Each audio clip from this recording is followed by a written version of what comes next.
আসসালামু আলাইকুম। ইয়া আহলাল কুবুর, ঘুম থেকে ওঠেন।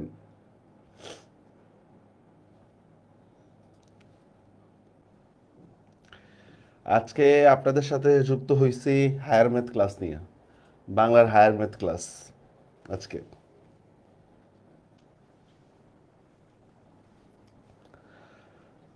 ওকে, সাউন্ড শোনা যাচ্ছে কিনা? Everything okay?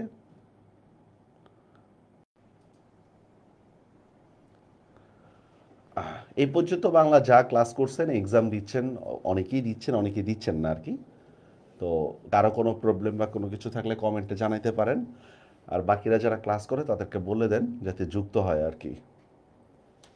ইচ্ছা ছিল হচ্ছে রেকর্ড নেওয়ার, পরে চিন্তা করলাম না, এইটা না নিলে হবে না।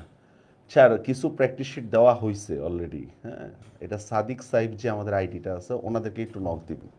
আর বই যদি বলেন, আমি বলি অভিযাত্রী বা ধ্রুব, যে কোনো একটা বই সলভ করলে হয়ে যাবে। অভিযাত্রী বা ধ্রুব, যে কোনো একটা বই সলভ করলে হবে। অথবা আপনাদের অনেকের কাছে কিংবদন্তি আছে, মানে যে বইয়ের মধ্যে কোশ্চেন বেশি সেই বইগুলো সলভ করার চেষ্টা করবেন, যে বইয়ের মধ্যে কোশ্চেন বেশি। আবার বলে না স্যার কোশ্চেন ব্যাংক কোনটা কিনবো? ভাই, কোশ্চেন ব্যাংক সবই বরাবর। কোশ্চেন ব্যাংক, আমরা যখন অ্যাডমিশন টেস্ট দিছি তখন কোশ্চেন ব্যাংকের কনসেপ্টই ছিল না আমাদের মাথায়। ওয়ালাইকুম আসসালাম। Okay, we are ready. Higher math class, এই টপিকটা আপনারা কিন্তু ইন্টারমিডিয়েটে পড়েন নাই। সন্ধি টপিকটা আপনারা এসএসসিতে পড়ছিলেন, ঠিক আছে? এসএসসিতে সংক্ষিপ্ত আকারে পড়ছিলেন।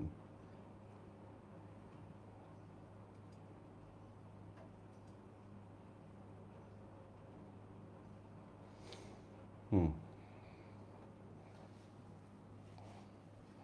আর কারো কোনো কোশ্চেন? হ্যাঁ, বাকিরা যুক্ত হন দ্রুত, আপনাদের জন্য অপেক্ষা করতেছি।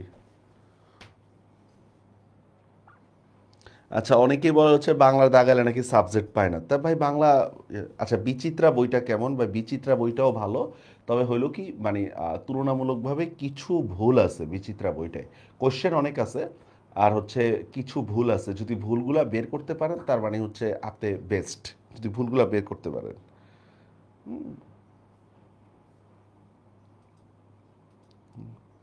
বা এতদিন পর পর ক্লাস না, ক্লাস অনেক আগেই হওয়ার কথা ছিল, চিন্তা করলাম যে লাইভে নিব, মানে রেকর্ড নিব মনে করছিলাম, পরে দেখি না, আজকের ম্যাথ ক্লাসটা আমরা লাইভে নিই, তারপর আমরা আবার অন্যভাবে ক্লাস দিব। আচ্ছা, আর আর্কাইভ সেকশনে যে ক্লাসগুলো আছে আমার, ওগুলো দেখলেও মোটামুটি আপনাদের প্রিপারেশন হয়ে যাবে। পরীক্ষা তো মেবি আপনাদেরকে হচ্ছে জানুয়ারির শেষ দিকে দেওয়া শুরু করছে, আপনারা চেষ্টা করবেন ডিসেম্বরের মধ্যে সব শেষ করে ফেলতে। ডিসেম্বরের মধ্যে সব শেষ করে ফেলতে। ওকে, ঠিক আছে, তাহলে আমরা শুরু করি। সন্ধি, আপনার নামটা লিখবেন জাহিদ। আচ্ছা, ওকে, ফেসবুকে যান। সন্ধি জিনিসটা কি, ঘোড়ার ডিম, ইত্যাদি ইত্যাদি। ওকে, আজকে আমরা হায়ার ম্যাথ ক্লাস স্টার্ট করতেছি। ফার্স্টে আসেন সন্ধি নিয়ে আলোচনা করি। স্যার, সন্ধি জিনিসটা কি? সন্ধি জিনিসটা হচ্ছে স্যার ধ্বনির সাথে ধ্বনির মিলন, উচ্চারণের সুবিধার্থে ধ্বনির সাথে ধ্বনির মিলনগুলো কি বলে? সন্ধি বলে, ঠিক আছে? উচ্চারণের সুবিধার্থে ধ্বনির সাথে ধ্বনির মিলনকে সন্ধি বলে। এখন বিষয় যেমন দেখেন, সহজ কিছু উদাহরণ দিয়ে আগে। যেমন দেখেন, বিদ্যা যোগ আলয়, কথার কথা, বিদ্যা যোগ আলয়। তো দেখেন, আমরা কিন্তু যখন এটা উচ্চারণ করি তখন কিন্তু বিদ্যালয় তিন লাইনের টান দিয়া বলি না, ঠিক না? আমরা জাস্ট কি বলি? বিদ্যালয়। তার মানে দেখেন দুইটার মধ্যে একটা সংক্ষিপ্ত হয়ে গেছে, এটাই হচ্ছে সন্ধি। বা দেখেন নরাধম, এটা কি? নর যোগ অধম, নর যোগ অধম। দেখেন আমাদের রর মধ্যে একটা অর উচ্চারণ আছে, অধমের মধ্যে একটা অ উচ্চারণ আছে, এই দুইটা অ মিলে হয়ে গেছে আ। এইটা কি বলা হচ্ছে? সন্ধির কাজ। বুঝতে পারছেন? উচ্চারণের সুবিধার্থে ধ্বনির সাথে ধ্বনির মিলনকে সন্ধি বলে। তো এরকম বিদ্যালয়, নরাধম, পাঠাগার, পাঠাগারের সন্ধি বিচ্ছেদটা কি? পাঠ যোগ আগার। এটা একেবারে সিম্পল কথা, আমরা এগুলা জানি, আমাদের জন্য এগুলা পরীক্ষায় আসবে না। আচ্ছা, আমরা পরের ইয়াতে চলে যাই। সন্ধি হয় কোথায় বা সন্ধি এটা কি দেখেন। সন্ধি আমরা দেখতেছি হচ্ছে প্রথমত দুই প্রকার সন্ধি। একটা হচ্ছে স্বরসন্ধি, একটা হচ্ছে ব্যঞ্জন সন্ধি, সরি বাংলা সন্ধি, তৎসম সন্ধি। বাংলা সন্ধি আর তৎসম সন্ধি। বাংলা সন্ধিটা আবার দুই প্রকার, স্বরসন্ধি, ব্যঞ্জন সন্ধি। আচ্ছা, আর তৎসম সন্ধিটা তিন প্রকার, স্বরসন্ধি, ব্যঞ্জন সন্ধি, বিসর্গ সন্ধি। আমাদের পরীক্ষার ক্ষেত্রে এই জিনিসটা বেশি আসে, এই জিনিসটা, ঠিক আছে, যে তৎসম সন্ধির প্রকার থেকে আমাদের বেশি আসে। তো স্বরসন্ধি কিভাবে হইতে পারে ভাই? স্বরধ্বনি আর স্বরধ্বনি যদি মিলে যায় তাহলে সেটাই হচ্ছে স্বরসন্ধি। স্বরধ্বনি আর স্বরধ্বনি যদি মিলে, ফর এক্সাম্পল দেখেন, আপনি যখন বলতেছেন বিদ্যা, দেখেন এখানে শেষে একটা আকার আছে। আলয়, দেখেন এখানেও একটা আকার আছে। এই দেখেন দুইটা আ যে মিলে গেছে, এটাই হচ্ছে স্বরসন্ধি। অথবা দেখেন এই যে পাঠাগার, পাঠ যোগ আগার। তো আমরা ধরে নিই এরকম যে প্রত্যেকটা কনসোনেন্টের মধ্যে একটা ভাওয়েল আছে, মানে প্রত্যেকটা ব্যঞ্জন বর্ণের সাথে একটা ভাওয়েলের উচ্চারণ আছে। তো এখানে ঠর মধ্যে অ আছে, আগারের মধ্যে আ আছে, দুই অ মিলে আ হয়ে গেছে। এটাকে আমরা বলতেছি হচ্ছে স্বরসন্ধি, মানে স্বরধ্বনি প্লাস স্বরধ্বনি মিলে যেটা হয় এটা হচ্ছে স্বরসন্ধি। ব্যঞ্জন সন্ধি তিনটা ভাবে হইতে পারে দেখেন। একটা হচ্ছে ব্যঞ্জন প্লাস স্বরধ্বনি হইতে পারে, অথবা ব্যঞ্জন প্লাস ব্যঞ্জন বর্ণ হইতে পারে, অথবা স্বর প্লাস ব্যঞ্জন বর্ণ হইতে পারে। বিসর্গ সন্ধি দুই ভাবে হইতে পারে। একটা হচ্ছে বিসর্গ প্লাস স্বর, বিসর্গ প্লাস ব্যঞ্জন। এইটা কনসেপচুয়াল কথাবার্তা, এইটা বোঝার মধ্যে কোনো ফায়দা নেই। আমরা জাস্ট বুঝে নিই তৎসম সন্ধি তিন প্রকার, স্বরসন্ধি, ব্যঞ্জন সন্ধি, বিসর্গ সন্ধি। ঠিক আছে, এটার কিছু নাই। আচ্ছা, এখন বিষয়টা হচ্ছে স্যার, এখানে যে কথাটা বলতেছে এই জিনিসটা আমাকে বেশি মনে রাখতে হবে। জাস্ট এই জিনিসটা যদি আমাদের মনে থাকে, আমরা সন্ধি সম্পর্কে পুরো একটা ক্লিয়ার ধারণা পাবো। একটা উদাহরণ দিই তাহলে সুবিধা হবে। যেমন দেখি কেউ পারেন কিনা। নীলাচল এই শব্দের সন্ধি বিচ্ছেদ কি? নীলাচল এই শব্দের সন্ধি বিচ্ছেদটা কি? এক নম্বর। দুই নম্বর, কারাগার শব্দের সন্ধি বিচ্ছেদ কি? কারাগার। দেখি পারেন কিনা। সহজ দুইটা সন্ধি বিচ্ছেদ দিছে, নীলাচল, কারাগার, একেবারে সহজ। যারা আছেন একটু কমেন্টে জানান যদি পারেন। নীলাচল শব্দের সন্ধি বিচ্ছেদ কি? কারাগার শব্দের সন্ধি বিচ্ছেদটা কি?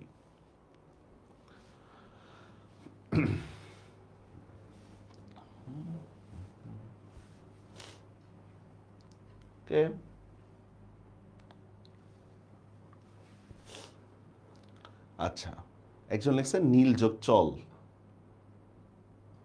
আর কেউ? আচ্ছা,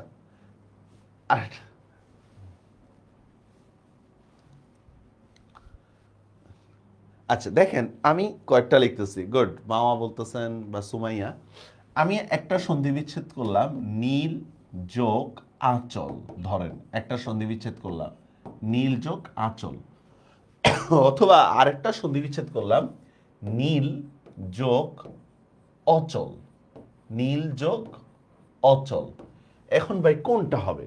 নীল যোগ আচল হবে নাকি নীল যোগ অচল হবে?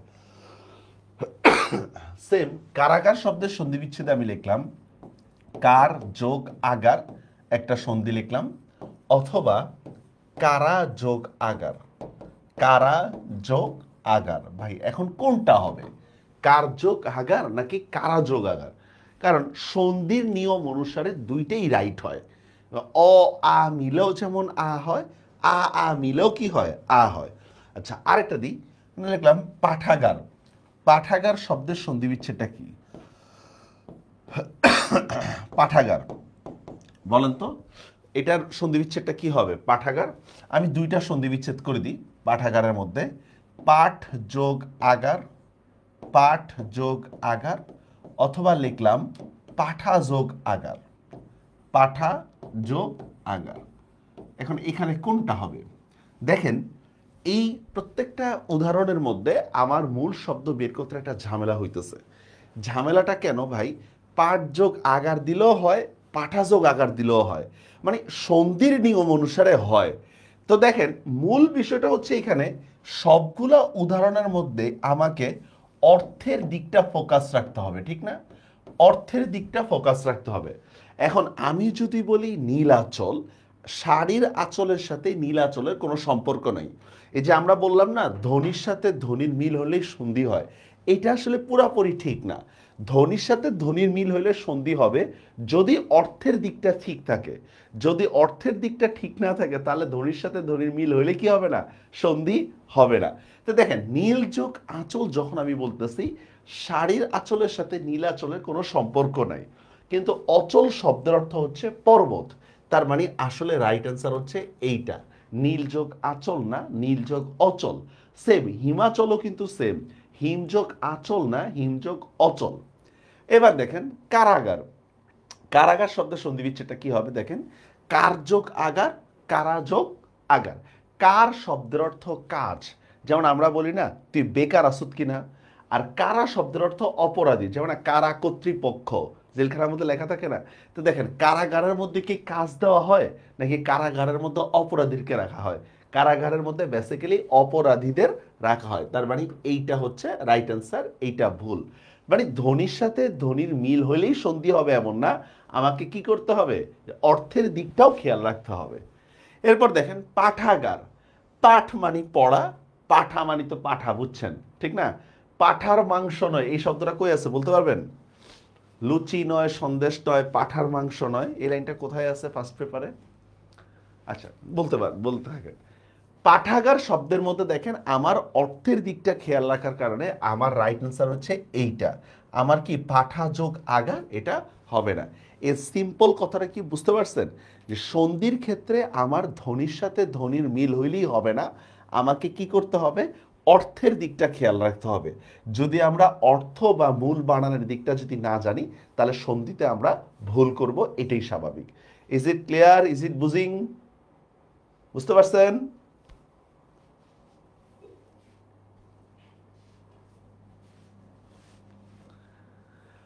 আচ্ছা,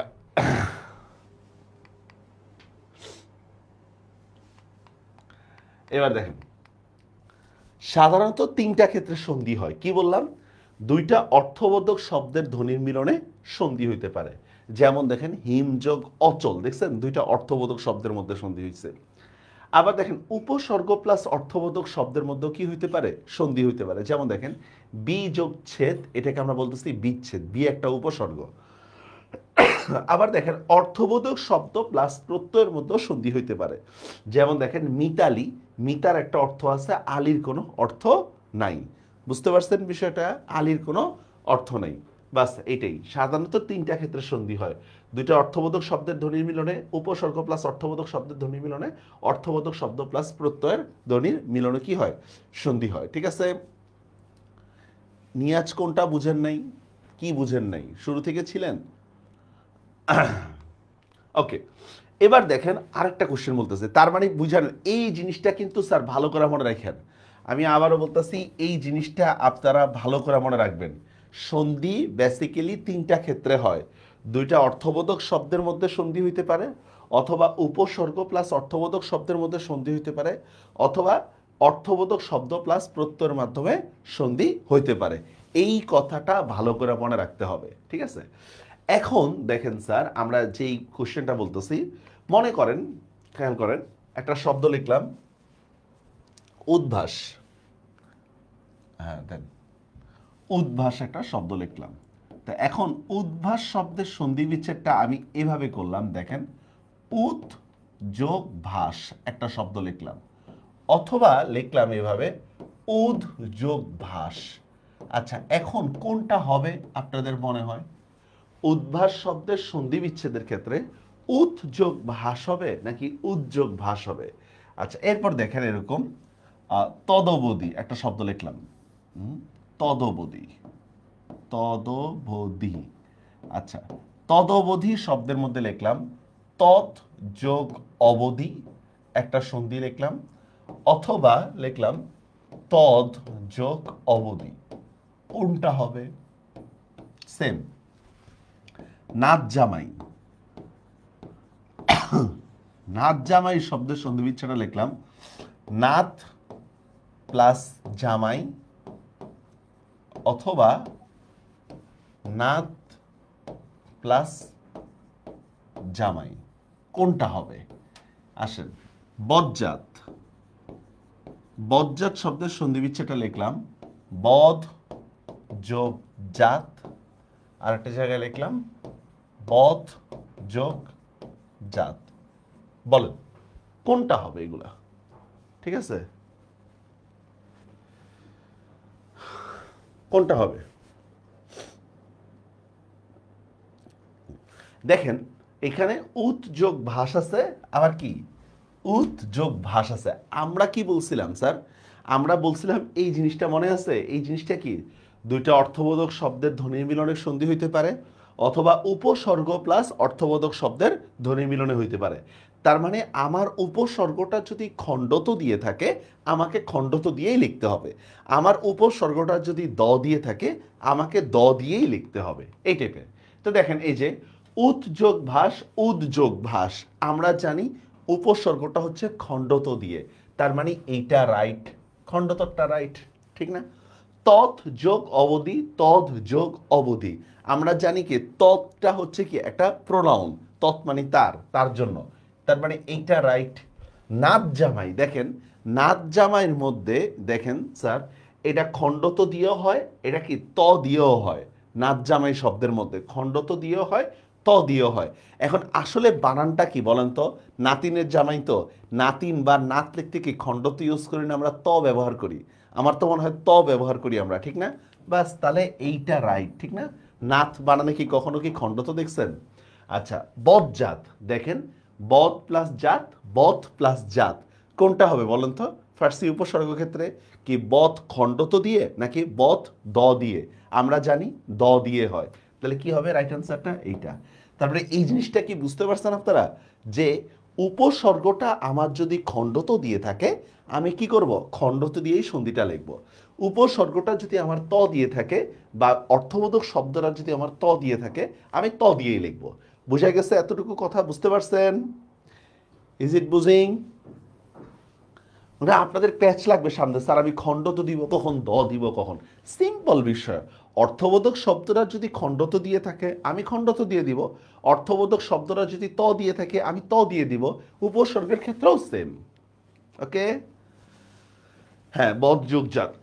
আমি আবার বলতেছি, জাস্ট এই কথাটা আমাদের সন্ধির 80% বুঝাই দিবে, জাস্ট এই কথাটা। ওকে, তাহলে এবার দেখেন, দেখেন ব্যঞ্জন সন্ধি বিচ্ছেদে কখন খণ্ডত, কখন দ ইত্যাদি হয় ব্যঞ্জন সন্ধি বিচ্ছেদের ক্ষেত্রে, ঠিক আছে? কখন খণ্ডত, কখন দ, কখন ত হয়, এটাই বলতেছে। দেখেন যে আমরা জানি সন্ধি সাধারণত অর্থবোধক শব্দ বা উপসর্গের ধ্বনির মিলনে হয়, ঠিক আছে? অর্থবোধক শব্দ আর উপসর্গের ধ্বনির মিলনে হয়। সুতরাং অর্থবোধক শব্দ বা উপসর্গ যে বর্ণ দিয়ে গঠিত হবে, সন্ধি বিচ্ছেদে তাই হবে। যেমন দেখেন স্যার, উত, তৎ, সৎ, চলত, জগৎ, দেখছেন এগুলো কি খণ্ডত দিয়ে গঠিত, এগুলো কি খণ্ডত দিয়ে গঠিত। নাথ, দেখছেন এটা ত দিয়ে গঠিত, আর দ দিয়ে গঠিত শব্দগুলো কি কি দেখেন তো? বদ, পদ, বিপদ, হৃদ, এতদ ইত্যাদি ইত্যাদি। তো এইটাই আমরা বলতেছি যে উপসর্গটা যেভাবে থাকবে, আমরা সন্ধি বিচ্ছেদটা সেভাবেই করব। বুঝতে পারছেন? এখন অপশনের মধ্যে যদি দুইটাই থাকে, দেখেন এই যে অনেক শব্দের সন্ধি বিচ্ছেদের ক্ষেত্রে উত্ততের পরিবর্তে উত্তত দুইটাই দেওয়া আছে, যার কোনোটাই ভুল নাই। তবে অপশনে দুইটা থাকলে আমাদের কোনটা করতে হবে? খণ্ড দিয়ে করতে হবে। মনে করেন এই যে আমি বললাম না উদ্ভাস, উদ্ভাস শব্দের সন্ধি বিচ্ছেদে খণ্ড তো না দিয়ে দ দিয়ে রাখছে। যদি অপশনে দ থাকে তাহলে তো দ দিলিনি, কিন্তু অপশনে যদি খণ্ডতও থাকে এবং দও থাকে, তাহলে আমাদের হচ্ছে মূল শব্দ যেভাবে দেওয়া আছে ওইভাবে আমাকে অ্যান্সার করতে হবে। বুঝতে পারছেন কথাটা? এটাই বলতেছি আমাদের, যে অনেক শব্দের সন্ধি বিচ্ছেদে উদ তৎ, এইটার পরিবর্তে দেখা কি উদ বা তৎ দেওয়া আছে অনেক শব্দের সন্ধি বিচ্ছেদে, যেটা ভুল না। কিন্তু অপশনে যদি আমার দুইটাই থাকে, তাহলে আমার মূল যেটা আছে ওই অনুসারে হচ্ছে আমাদের সন্ধিটা করতে হবে। ওকে, ক্লিয়ার? আমরা এখনো ভূমিকাতে আছি, আমরা স্টিল নাও ভূমিকাতে আছি। ওকে, তাহলে এবার আমরা পড়া শুরু করি।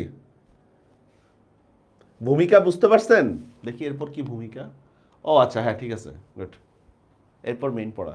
এতটুকুর মধ্যে কারো কোনো কোশ্চেন আছে?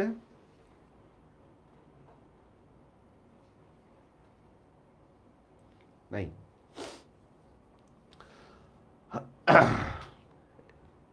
আচ্ছা ঠিক আছে।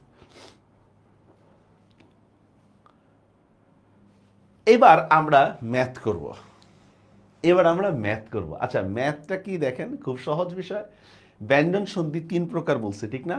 ব্যঞ্জন প্লাস স্বর, ব্যঞ্জন প্লাস ব্যঞ্জন, আর কি স্বর প্লাস ব্যঞ্জন। এখন দেখেন অভিদত্ত দাদার যে থিওরি 3 = 1, 1 = 3, অর্থবোধক শব্দ মানে বুঝেন নাই, হিমযোগ আচল, হিমের একটা অর্থ আছে, অচলের একটা অর্থ আছে, এগুলাই তো নীলাচল। অর্থবোধক শব্দ বুঝেন না? যে শব্দের যে অর্থ আছে এটাই তো অর্থবোধক শব্দ। এরপর দেখেন ব্যঞ্জন ব্যঞ্জন কি লিখছি, 0 = 5, ঘোড়ার ডিম ইত্যাদি ইত্যাদি, এগুলো কিছুই বুঝতেছি না আমরা। এগুলো হচ্ছে সূত্র। স্বর প্লাস ব্যঞ্জন দ্বিতীয় বর্ণ। আবার দেখেন এখানে মেজর রুলস হিসাবে কোনটা বললাম, 3 = 1, এটা হচ্ছে মেজর রুলস হিসাবে আসে, ঠিক আছে? 0 = 5/5 কিছুই বুঝি নেই আমরা, ঠিক আছে? একটু একটু দেখে নেন, এটা বুঝা লাগবে না, এটা হচ্ছে বীজগণিতের সূত্র বা হায়ার ম্যাথের সূত্র। এই সূত্র এখন আমরা খাটাবো, এই সূত্র অনুসারে আমরা এখন সব কাজ করব। দেখেন স্যার, 3 = 1, 1 = 3 মানেটা কি স্যার? দেখেন আগে দেখেন আমাদের যে বর্গীয় বর্ণগুলো আছে, বর্গীয় বর্ণগুলো দেখেন স্যার, 1 2 3 4 5। দেখেন ক বর্গীয় বর্ণগুলা কি কি? ক খ গ ঘ উ। চ বর্গীয় বর্ণগুলা কি? চ ছ জ ঝ ই ট ঠ ড ঢ মূর্ধন্য, এগুলাই তো, ঠিক না? তো দেখেন এই যে ক চ ট ত প, এটা হচ্ছে প্রথম অবস্থায় আছে, ঠিক না? আবার দেখেন গ জ ড ধ ব, এগুলা কি তৃতীয় অবস্থানে আছে, ঠিক না? আমাদের যে বর্গীয় বর্ণগুলো আছে, বর্গীয় বর্ণগুলোর মধ্যে দেখেন ক চ ট ত প, এটা হচ্ছে প্রথমে, আর এই দেখেন এটা কি, এটা তৃতীয় অবস্থানে আছে। এখন আমরা যদি বলি স্যার 3 = 1, এইটার মানেটা কি? 3 = 1, তো দেখেন খুব সহজ একটা বিষয়। 3 = 1 মানে হচ্ছে কোন সন্ধিবদ্ধ শব্দে যদি বর্গীয় তৃতীয় বর্ণ থাকে, মানে মনে করেন গ আছে, তাহলে সেখানে ক হয়ে যাবে। জ আছে, তাহলে সেখানে চ হয়ে যাবে। ড বা ডয়শূন্য র আছে, ট হয়ে যাবে। দ থাকলে ত বা খণ্ডত হয়ে যাবে। ব থাকলে প হয়ে যাবে। এইটাকেই আমরা বলতেছি হচ্ছে 3 = 1। মানে সন্ধিবদ্ধ শব্দে যদি বর্গীয় তৃতীয় বর্ণ থাকে, সন্ধি বিচ্ছেদের ক্ষেত্রে আমরা বর্গীয় প্রথম বর্ণ নিয়ে আসবো। বুঝতে পারছেন বিষয়টা? 3 = 1 এর মানেটা কি বললাম? যে সন্ধিবদ্ধ শব্দে যদি বর্গীয় তৃতীয় বর্ণ থাকে, সন্ধি বিচ্ছেদের ক্ষেত্রে আমরা কি করব? বর্গীয় প্রথম বর্ণ নিয়ে আসব। একটু কি বুঝতে পারছেন? আমি উদাহরণে যাচ্ছি যে 3 = 1 এর মানেটা কি বললাম, এই যে এখানে দেওয়া আছে না, দেখেন। এখন দেখেন যদি বলে 1 = 3 মানে কি? সন্ধিবদ্ধ শব্দে যদি বর্গীয় প্রথম বর্ণ থাকে, সন্ধি বিচ্ছেদের ক্ষেত্রে আমরা বর্গীয় তৃতীয় বর্ণ নিয়ে যাব, শেষ। তারপর দেখেন এখানে কি বলতেছে, 5 = ম। 5 মানে কি? এই দেখেন এই অংশটা 5 না? মানে এগুলা যদি কোনো সন্ধিবদ্ধ শব্দের মধ্যে থাকে, সন্ধি বিচ্ছেদের ক্ষেত্রে আমরা ম নিয়ে আসবো, শেষ। এই জিনিসটাই সূত্র, এই সূত্রটাই আমাদের মনে রাখতে হবে, ঠিক আছে? তো দেখেন আমরা শুরু করি। 3 = 1 তো বুঝতে পারছেন? আসেন কেটে দিই, হ্যাঁ। এখন আপনারা নোট টোট করলে আপনাদের ছোট ভাই বোন বলে, কি আপু ভাইয়া তোমরা এইবারে সরেও সরে শিখতেছো নার্সারির বাচ্চাদের মতো। দেখেন স্যার, এই যে 3 = 1 করে দিস, দেখেন যে সন্ধিবদ্ধ শব্দে বর্গীয় তৃতীয় বর্ণ থাকলে সন্ধি বিচ্ছেদের ক্ষেত্রে আমরা কি করব? বর্গীয় প্রথম বর্ণ ব্যবহার করব। আবার দেখেন এখানে লিখেও দিছি আমরা যে এই নিয়মটা অনেক বেশি পরিমাণে ব্যবহার হয়, এই নিয়মটা অনেক বেশি পরিমাণে ব্যবহার হয়। যেমন দেখেন বাঘ আড়ম্বর, বাঘ আড়ম্বর শব্দের মধ্যে দেখেন গ আছে, আছে না? এই যে গটাকে আমরা কি ক দিয়ে রিপ্লেস করে দিছি, বাঘ যোগ আড়ম্বর, ঠিক আছে? বাঘ যোগ আড়ম্বর। সদানন্দ, দেখেন সদানন্দ, দেখেন এখানে দ আছে না, দটাকে আমরা খণ্ডত দিয়ে রিপ্লেস করে দিছি, 3 = 1। তদবধি, দেখেন এই যে দ আছে না, দটাকে আমরা খণ্ডত দিয়ে রিপ্লেস করে দিছি। এখন আপনি বলতে পারেন স্যার অটা কোত্থেকে আসলে, দেখেন তদবধি, দর মধ্যে একটা অ আছে না, ওই এই অ উচ্চারণটা এখানে নিয়ে আসছি। মৃদঙ্গ, দেখেন মৃদঙ্গ, দেখছেন দ আছে, দটাকে খণ্ডত দিয়ে ইয়া করেছি, কনভার্ট করে দিছি। বাগদান, গ আছে, গটাকে ক দিয়ে কনভার্ট করে দিছি। কি 3 = 1টা কি বুঝতে পারছেন? 3 = 1 বুঝতে পারছেন?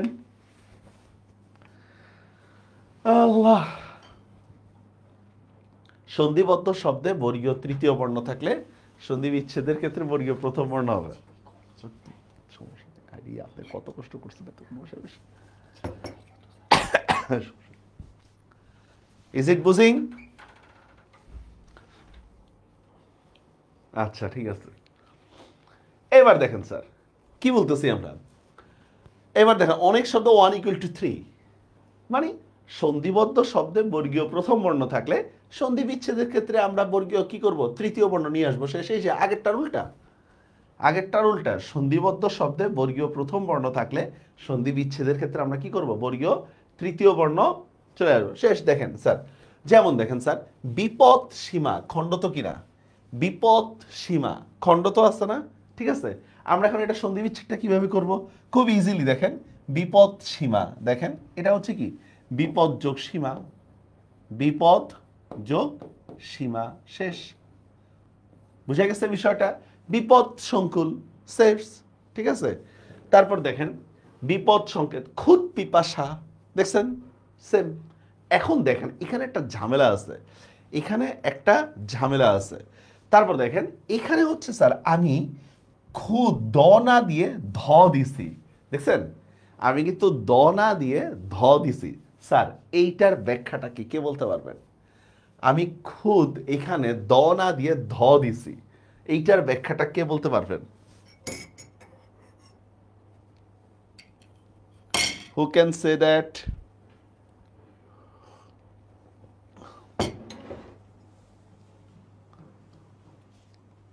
আমরা যেই পড়লাম না, এক থাকলে 3 হয়, তো খুদ পিপাসা হিসাবে তো এখানে দ দেওয়া দরকার ছিল, ঠিক না? কিন্তু আমরা কি দিছি, ধ দিছি। এটার কারণটা কি? এটা কি ভুল হিসাবে দিছি নাকি অন্য কিছু? হ্যাঁ দেখি আর কি কোশ্চেনটা করতে পারেন। রাহিলাতুল জান্নাত, সেটাই প্রশ্ন ছিল। একটু মাথা খাটান তাহলে হয়ে যাবে স্যার, একটু মাথা খাটান। দেখি কে কে এই জটটা খুলতে পারেন। জট কেউ খুলতে পারতেছেন না? না চেষ্টা। আচ্ছা আপনারা কিছু পাবলিক আছেন, কোথায় কি বলতে হবে না বলতে হবে থাক বললে সমস্যা, কারণ অফলাইনে হইলে কি মানে পিটায় পিটায় মানুষ করা যায়, অনলাইনে অনেক কথা বলা যায় না। রাইট, ঈশিতা দে রাইট বলছেন। ক্ষুধার বানানোর জন্য স্যার, ক্ষুধা বানান কি বলেন তো? ক্ষুধা এই বানানটা কি দ দিয়ে না ধ দিয়ে? রাইট, খিদা আউকর, হ্যাঁ এটা কি ধ দিয়ে না অর্থের জন্য? রাইট, অর্থের জন্য, কারণ অর্থগতভাবে খুদ মানে দ দিয়ে কোনো শব্দ নাই, বুঝতে পারছেন? এখন এখান থেকে যদি আমি বলি এরকম ক্ষুণ্ণিবৃত্তি একটা শব্দ লিখলাম, ক্ষুণ্ণিবৃত্তি, তাহলে এইটা কি হবে স্যার? ইজিলি দেখেন, খুদ যোগ কি, খুদ যোগ নিবৃত্তি। আমরা কি বলছি, জাস্ট অর্থের দিকটা আমাদের খেয়াল রাখতে হবে, অর্থের দিকটা আমাদের খেয়াল রাখতে হবে। বুঝা গেছে বিষয়টা?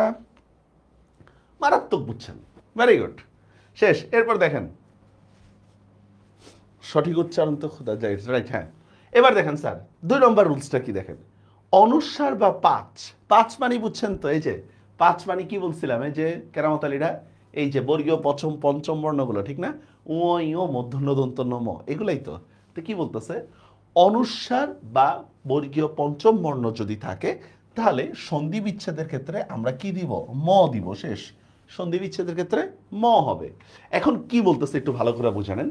সন্ধিবদ্ধ শব্দে অনুস্বার বা নাসিক্য বর্ণ যদি দেখেন, এখানে একটা কথা বলতেছে, যুক্ত বর্ণ আকারে যদি থাকে, কি বললাম, এখানে যুক্ত বর্ণ আকারে যদি থাকে তাহলেই সেটা কি হবে, আমাদের ম হবে সন্ধি বিচ্ছেদের ক্ষেত্রে। যেমন দেখেন সংশয়, দেখেন এখানে একটা অনুস্বার আছে, কনভার্ট করে দিছি মতে, অনুস্বারটা কি মতে কনভার্ট করে দিছি, শেষ। আচ্ছা দেখেন শঙ্কা, দেখেন এখানে একটা উ আছে না, উ যুক্ত বর্ণ আকারে আছে, বাস মতে কনভার্ট করে দিছি, সমযোগকা। সন্নিহিত, সমযোগ নিহিত, সঞ্চয়, সমযোগ চয়। এখন যদি বলা হয় দেখেন সংখ্যা, ধরেন আমি লিখলাম সংখ্যা, তাহলে কি হবে, সমযোগ খা, ঠিক না? সমযোগ খা। সঞ্চয় সেম, সংখ্যা যাই দেন না কেন, সঙ্গীত, সমযোগ গীত। অনুস্বার বা বর্গীয় পঞ্চম বর্ণ যদি যুক্ত বর্ণ আকারে থাকে, অনুস্বার তো আর যুক্ত বর্ণ আকারে থাকতে পারবে না। বর্গীয় পঞ্চম বর্ণটা যদি যুক্ত বর্ণ আকারে থাকে তাহলে সেখানে আমরা ম দিব। যেমন দেখেন আমি লিখলাম কাঞ্চন, কাঞ্চন কি হবে? কাম যোগ চন, কাম যোগ চন, কাঞ্চন। বুঝছেন? ইলিয়াস কাঞ্চন। শেষ শেষ শেষ শেষ হয়ে গেছে। এবার দেখেন কি বলতেছে, 5 5 ইকুয়াল টু 1 5, 5 5 ইকুয়াল টু 1 5 প্রয়োজন আপনারা মুখস্থ করে ফেলেন। 5 5 মানে বুঝছেন তো? দেখেন 5 5 মানে হচ্ছে এই সিরিয়ালেরই দুইটা বর্ণ, ঠিক না? বর্গীয় পঞ্চম বর্ণেরই দুইটা বর্ণ বলতেছে। 5 5 যদি হয় তাহলে তার প্রথমটাকে তার 1 দিয়ে চেঞ্জ করব। এটা কি বলতেছে দেখেন, সন্ধিবদ্ধ শব্দে ভিন্ন বর্গের ফার্স্ট কন্ডিশন লাগবে আমাদের ভিন্ন বর্গ, দুইটা বর্গ ভিন্ন। বর্গ কাকে বলে বুঝানেন? যেমন ক বর্গীয় বর্ণ হচ্ছে উ, চ বর্গীয় বর্ণ হচ্ছে ইয়, ট বর্গীয় বর্ণ হচ্ছে মূর্ধন্য। এটাই বলতেছে দেখেন যে সন্ধিবদ্ধ শব্দে ভিন্ন বর্গের দুইটা নাসিক্য বর্ণ যদি যুক্ত বর্ণ আকারে থাকে, যদি যুক্ত বর্ণ আকারে থাকে তবে প্রথম নাসিক্য বর্ণটি তার বর্গীয় প্রথম বর্ণ দ্বারা পরিবর্তিত হবে। এটার মানেটা কি বলতেছে? মনে করেন 5 5 আছে, আমি কি করব? তার প্রথমটাকে তার 1 দিয়ে পরিবর্তন করব। বুঝি নাই, উদাহরণ দেখি। যেমন দেখেন মৃন্ময়, মৃন্ময় শব্দের মধ্যে দেখেন ন আর ম দুইটা দেখেন ভিন্ন বর্গ, ন আর ম। তাহলে এখন আমরা কি করব? নটাকে ত দিয়ে কনভার্ট করে ফেলবো, ন থেকে কনভার্ট করে ফেলবো, ঠিক আছে? মৃত যোগ ময়। বাংময় দেখেন উ আর ম দুইটা ভিন্ন বর্গ, দেখছেন? উ আর ম আমরা কোনটাকে কনভার্ট করব? প্রথমটাকে কনভার্ট করব। তাহলে উ এর প্রথম বর্ণ কি? ক, কনভার্ট করে দিছি। উন্মেষ দেখেন এখানে কি কি আছে দেখেন, ন আর ম দুইটা ভিন্ন বর্গ যুক্ত বর্ণ আকারে আছে। কোনটাকে কনভার্ট করব? নটাকে তার ক দিয়ে কনভার্ট করে দিব, শেষ। এটাই হচ্ছে আমাদের কি ভিন্ন বর্গ যুক্ত। বুঝতে পারছেন বিষয়টা? ইজ ইট বুঝিং? হ্যাঁ, দুইটাই পঞ্চম বর্ণ। আচ্ছা, একজন লিখছেন যে সমের নিচে হসন্ত না দিলে ভুল হবে না, তবে অপশনে যদি হসন্ত হয় কোথায়, এটা উচ্চারণের ক্লাসে আপনারা পড়ছেন, অপশনে যদি দুইটাই থাকে আমাদের, হ্যাঁ, যে হসন্ত আছে আবার হসন্ত নাই, তাহলে আমাদের হসন্তটা অ্যাকসেপ্ট করতে হবে, ঠিক আছে? এই তিনটা নিয়ম বুঝতে পারছেন? 3 = 1, অনুস্বার বা 5 থাকলে ম হবে, আর কি 5 5 1 5, এই তিনটা নিয়ম বোঝা গেছে? ওকে। আচ্ছা, এইগুলা খ ইউনিটে হবে কিনা স্যার? আমি যে লেকচারটা আপনাদের এখানে নিব ওইটা খ ইউনিট না, শুধু বাংলাদেশের যত ইউনিভার্সিটি আছে সবগুলোর জন্য হবে। আমি যে লেকচারটা নিব, এখন যে লেকচারটা নিব না, মানে যেটা হয়তো সায়েন্সে নাই কিন্তু খ ইউনিটে আছে, ওইটার সিরিয়াসলি নিতে পারবো, কিন্তু আমি যেটা ক্লাস নিব এইটা আমি পুরা ফুললি শেষ করে দিব এবং সব ইউনিভার্সিটির জন্য হবে, ঠিক আছে? রাইট, দেখেন এই যে উন্মেষ, তো দেখেন ন আর ম দুইটা ভিন্ন বর্গ, দেখছেন? এই দেখেন ন আর ম কিভাবে, দেখছেন? এই যে ন আর ম দুইটা ভিন্ন বর্গ একসাথে আসছে। তাহলে আমরা কি বলছি? প্রথমটাকে কনভার্ট করে দিব। প্রথমটাকে কনভার্ট করে দেখেন, এই যে দেখেন নটাকে আমরা ত দিয়ে কনভার্ট করে নিছি। মৃন্ময় সেম। বাংময় দেখেন উ আর ম দুইটা ভিন্ন বর্গ, দুইটা ভিন্ন বর্গ, তাহলে আমরা কি বলছি? প্রথমটাকে কনভার্ট করবো আমরা কত দিয়ে? 1 দিয়ে। এই দেখেন 5 5 থাকলে 1 5, শেষ, ক দিয়ে কনভার্ট করে নিছি। ওকে ভাই, এটা তো ত দিয়ে। সোহাগকান্তদের আচ্ছা, সোহাগের অ্যান্সারটা কেউ দিতে পারবেন? সোহাগের অ্যান্সারটা কেউ দিতে পারবেন? সোহাগ মনে হয় শুরু থেকে ছিল না, মেবি খেয়াল করে নাই। সোহাগের অ্যান্সারটা কেউ দিয়ে দেন তো, যে কেন এখানে ত হইল না?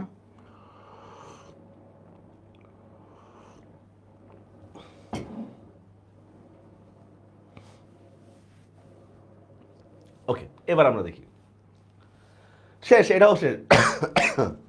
এটা খুবই কমন একটা নিয়ম, এইটা লিখেও দিয়েছি আপনাদেরকে। দেখেন দ্বিত্ব বর্ণ মানে বুঝেন তো, একই বর্ণ দুইবার, একই বর্ণ দুইবার, ঠিক আছে? ঠিক আছে, হ্যাঁ, এটা হচ্ছে দ্বিত্ব বর্ণ। তো একই বর্ণ দুইবার থাকলে কি হবে দেখেন, যে ত বা দ প্লাস চ ছ জ ঝ সামথিং সামথিং সামথিং ইত্যাদি ইত্যাদি, ঠিক আছে? দেখেন দ্বিত্ব বর্ণ হবে, দেখেন ব্যঞ্জন সন্ধিতে যদি কোনো জায়গায় দ্বিত্ব বর্ণ হয় তাহলে প্রথম অংশ হবে আমাদের ত বা দ। ত হইতে পারে, দ হইতে পারে, অথবা খণ্ডত হইতে পারে, ঠিক না? ত হইতে পারে, দ হইতে পারে, অথবা খণ্ডত হইতে পারে। আর পরের অংশটা হবে দ্বিত্ব বর্ণের দ্বিতীয় অংশটা। দ্বিত্ব বর্ণের দ্বিতীয় অংশটা হবে, একটু বুঝে নেন। যেমন আমি শব্দটা লিখলাম শরৎচন্দ্র, দেখেন এটা একটা দ্বিত্ব বর্ণ, মানে একই বর্ণ দুইবার আসছে। এখন আমরা কি করব, প্রথম চর পরিবর্তে আমরা ত, দ বা চ, দ দিব, খণ্ডত দিব। এই দেখেন আমরা খণ্ডত দিছি কেন? কারণ শরৎকাল লিখতে আমাদের খণ্ডতই আছে, শরৎকাল। এরপর দেখেন দ্বিত্ব বর্ণের দ্বিতীয় অংশটা চন্দ্র। সেম দেখেন উচ্ছল, দেখেন উচ্ছল শব্দের মধ্যে দেখেন উচ্ছল শব্দের মধ্যে দেখেন, এই দেখেন চ আর ছ মানে দ্বিত্ব বর্ণ।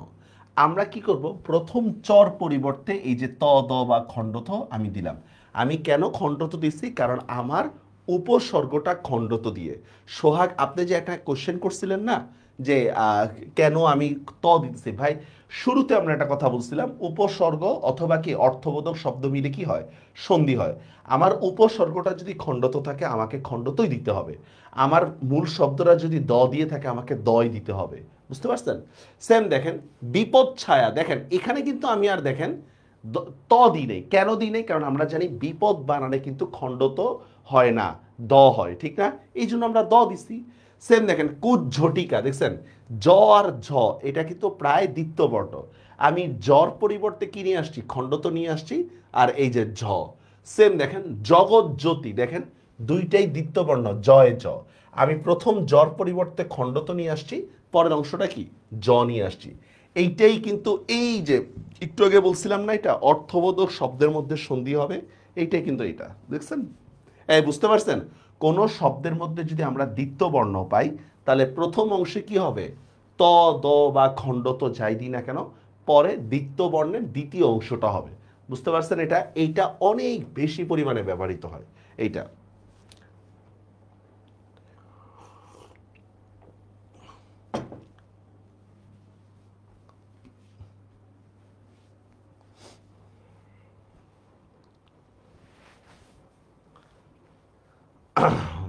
Is it clear? এবার আসেন অর্থ অনুসারে চ, ছ।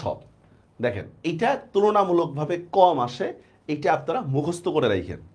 এটা যদিও একটা রুলস আছে কিন্তু আপনারা মুখস্থ করে রাখেন এটা, ঠিক আছে? কোনটা মুখস্থ করবেন? মুখস্থ জাস্ট এই আমি বলি এখানে, এই যে চলৎ শক্তিটা কম আসে, এই যে উচ্ছৃঙ্খল, তারপর উচ্ছ্বাস, এইটা এই যে এই শব্দটা ভালো করে মনে রাখেন, উত যোগ শ্বাস, এটাকে আমরা বলতেছি উচ্ছ্বাস, ঠিক আছে? এটা একটু কম আসে, এটা একেবারেই কম আসে, ঠিক আছে? একেবারেই কম আসে, এই জন্য আপনাদেরকে বলতেছি মুখস্থ রাখতে এই উদাহরণগুলো, যেহেতু কম আসে। এরপর দেখেন অর্থ অনুসারে উপসর্গ, এইটা পড়ায় ফেলছি অলরেডি আপনাদেরকে, এটা অলরেডি পড়ায় ফেলছি। কি বলতেছে দেখেন, অর্থবোধক শব্দ প্লাস উপসর্গ থাকলে কি হয়, দ্বিত্ব হয়। অর্থবোধক শব্দ আর উপসর্গ, যেমন দেখেন কথা যোগ ছলে, কথাচ্ছলে, মুখ যোগ ছবি, মুখচ্ছবি, এক যোগ ছত্র, একচ্ছত্র, এইটাও আমাদের তুলনামূলক কম আসে, এত জরুরি কিছু না। আর এটা পড়ায় ফেলছে। আমি আপনাদেরকে বলছিলাম একটা কথা, যে আমাদের সন্ধির মেইন প্রাণটা হচ্ছে এই তিনটা কথা। এই তিনটা কথা হচ্ছে আমাদের সন্ধির মেইন বিষয়, যে দুইটা অর্থবোধক শব্দ, উপসর্গ প্লাস অর্থবোধক শব্দ, অথবা কি অর্থবোধক শব্দ প্লাস প্রত্যয়, বাস এইটাই। দেখেন আ একটা উপসর্গ, ছাদন এটার একটা অর্থ আছে। প্র একটা উপসর্গ, ছদ প্রচ্ছদ, দেখছেন? প্রতি একটা উপসর্গ, ছবি একটা অর্থ আছে, বাস এইটাই। আচ্ছা, তাহলে এখন আমরা কয়টা রুলস পড়লাম? টোটাল 6টা রুলস পড়ছি আমরা। এর মধ্যে কোনো কোশ্চেন আছে?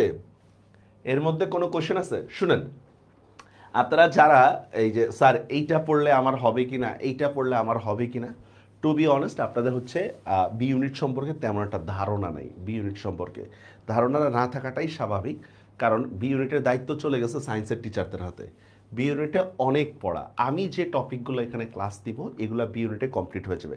আবারও বলতেছি, যে টপিকগুলোর উপরে আমি ক্লাস দিব এখানে, এখন মনে কর কিছু টপিক আছে যেগুলো থেকে সাধারণত এ ইউনিটে কোশ্চেন হয় না, বি ইউনিটে মাঝে মাঝে কোশ্চেন হয়ে থাকে, ঠিক আছে? ওইটার ইয়া তো আর এখানে না। বি ইউনিটের জিকে কিন্তু অনেক টাফ, বি ইউনিটের জিকে।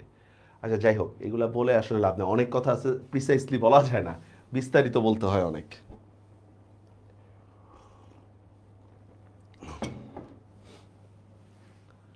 এর মধ্যে কারো কোনো কোশ্চেন আছে?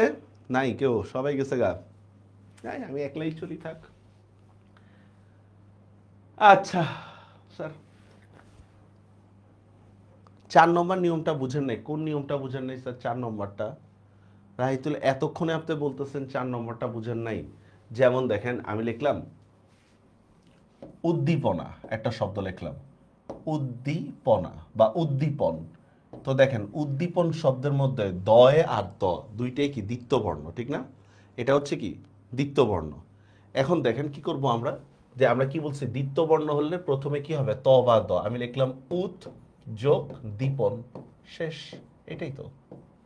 যেমন দেখেন শরৎচন্দ্র, চ আর চ দেখেন দ্বিত্ব বর্ণ, ঠিক না? আমরা এই জন্য কি করছি, আমরা শরৎ যোগ চন্দ্র এভাবেই করলাম, শেষ। আচ্ছা, এবার আমরা অভ্র কিবোর্ড, অভ্র কিবোর্ড লিখি না আমরা, বাস অভ্র কিবোর্ডটাই দেখেন সেম। কি কি পড়বেন, জাস্ট এইটা পড়লেই চলবে। আমার অভ্র কিবোর্ড দেখেন, আমরা ধ লিখি কিভাবে মনে আছে? অভ্র কিবোর্ডে, অভ্র কিবোর্ডে ধ লিখি হচ্ছে ডি এইচ দিয়া ধ লিখি না, ডি এইচ। এই ডি মানে হচ্ছে কি ত বা দ, আর এইচ মানে হ। যেমন দেখেন পদ্ধতি কি হইতেছে, পদ যোগ হতি, পদ যোগ হতি। সেম দেখেন, সেম দেখেন উদ্ধৃত, উৎ যোগ ঋত, উৎ যোগ ঋত। এটা অভ্র কিবোর্ড, উদ্ধৃত। সে উদ্ধরণ, উৎ যোগ হরণ। আপনার শুধু ঠিক রাখতে হবে যে আমি কোথায় খণ্ডত দিব, কোথায় দ দিব, এই জিনিসটা শুধু আপনার ঠিক রাখতে হবে, আর কিচ্ছু না। আমার শুধু ঠিক রাখতে হবে যে কোথায় খণ্ডত দিব আর কোথায় দ দিব, শেষ। বুঝতে পারছেন? এটাও অভ্র কিবোর্ড, এই জিনিসটাও অভ্র কিবোর্ড, ঠিক আছে? অভ্র লিখে দিই, অভ্র, অভ্র কিবোর্ড। যেমন দেখেন এই যে আমরা হৃষ্ট বৃষ্টি কিভাবে লিখবো বলেন তো? এস এইচ প্লাস ত টি দিয়া লিখবো না? ওইটাই দেখেন এই যে হৃষ্ট, দেখছেন কৃষ্টি, বৃষ্টি, হাবিজাবি ইত্যাদিতে। এত ইম্পর্টেন্ট কিছু না, এটা খুব ইম্পর্টেন্ট কিছু না, ঠিক আছে? অভ্র কিবোর্ডটা মনে রাখলেই হবে। এই জন্য দেখেন আমি এখানে মেজর রুলস কোনগুলা ওগুলো লিখে দিচ্ছি। এই যে এগুলা হচ্ছে আমাদের মেজর রুলস ব্যঞ্জন বর্ণের ক্ষেত্রে। আমাদের ব্যঞ্জন বর্ণের ক্ষেত্রে মেজর রুলস হচ্ছে এই জিনিসগুলা। আর দেখেন এখানে সংক্ষিপ্তভাবে সব রুলস দেওয়া আছে। শেষ ব্যঞ্জন বর্ণ আমাদের শেষ, ব্যঞ্জন বর্ণ, ব্যঞ্জন সন্ধি।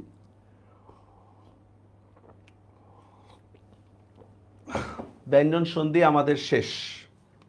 এবার আমরা বিসর্গ সন্ধি পড়ব, এক লাইনে বিসর্গ সন্ধি শেষ, এক লাইনে। নিপাতনে সিদ্ধ গোড়ার ডিম, নিপাতনে সিদ্ধ মানে হচ্ছে নিয়ম না মেনে হয়েছে, নিপাতনে সিদ্ধ মানে হচ্ছে নিয়ম না মেনে হয়েছে। যে এক্সাম্পলগুলো আসবে দাগায় দিচ্ছি, বৃহস্পতি এইটা, আচ্ছা এরপর হচ্ছে পতঞ্জলি এইটা নিয়ম না মেনে হয়েছে, মনীষা এই তিনটা দেখে নিবেন, এত জরুরি কিছু না, নিপাতনে সিদ্ধ নিয়ম মানে না। ওকে, বিসর্গ সন্ধি নিয়া ব্যঞ্জন সন্ধি বুঝতে পারছেন কেরামত আলীরা? না ক্লাস স্লাইড পাওয়া যাবে না ভাই, সব ক্লাস শেষে তো ক্লাস স্লাইড দেওয়া হয়, নতুন হয়তো আপনি পান নাই আগের ক্লাস হয়তো। বিসর্গ সন্ধি দেখেন, বিসর্গ সন্ধি চেনার মাত্র একটা লাইন জানলেই বিসর্গ সন্ধি হবে। দেখেন বিসর্গ সন্ধি চেনার উপায় কি, দেখেন কি বলতেছি আমরা, শব্দের মধ্যে যদি আমাদের বিসর্গ থাকে তাহলে বিসর্গ সন্ধি, কোনো কথা নেই। শব্দের মধ্যে যদি আমাদের বিসর্গ থাকে তাহলে বিসর্গ সন্ধি হবে। ফর এক্সাম্পল লেখেন দুঃসাহস, একটা শব্দ লিখলাম দুঃসাহস, তো এখন কি হবে বলেন তো? দু বিসর্গ যোগ সাহস। কোন শব্দের মাঝখানে বিসর্গ আছে মানে বিসর্গ সন্ধি, শেষ। শব্দের মাঝখানে যদি র থাকে, র বা রেপ সামথিং গোড়ার ডিম ইত্যাদি থাকে, সেটাও বিসর্গ সন্ধি, ঠিক আছে? যেমন দেখেন আমি লিখলাম দুর্যোগ, দেখেন দুর্যোগ শব্দের মধ্যে দেখেন একটা রেফ আছে না, আমরা রেফের বদলে বিসর্গতে কনভার্ট করে দিব, বিসর্গতে আমরা কনভার্ট করে দিব, তাহলে কি হবে? দু বিসর্গ যোগ যোগ গোড়ার ডিম, শেষ।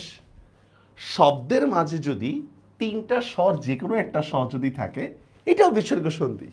যেমন দেখেন নিস্তব্ধ, কথার কথা নিস্তব্ধ, তাহলে এখন কি করবো বলেন তো?